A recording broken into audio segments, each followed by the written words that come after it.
एक हरे भरे जंगल में एक छोटा सा पेड़ था। पेड़ अभी नया नया था, इसलिए उसकी टहनियां बहुत पतली थीं। उसके पास रोज एक चिड़िया आकर बैठती। पेड़ बोला, तुम क्यों रोज मेरे पास आती हो? मैं तो बड़ा भी नहीं हूं। चिड़िया हंसकर बोली, तुम छोटे हो लेकिन तुम्हारे दिल में बहुत जगह है। जब मैं थक जाती हूं तुम मुझे आराम देते हो। कुछ दिनों बाद आंधी आई। छोटे पेड़ की टहनियां इधर उधर हिलने लगी।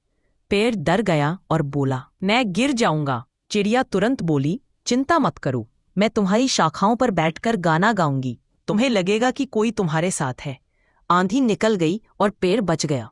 उसने कहा, आज मुझे समझ आया कि दोस्ती का मतलब ताकत नहीं, साथ देना होता है। उस दिन से चिड़िया और पेड़ सबसे अच्छे दोस्त बन गए।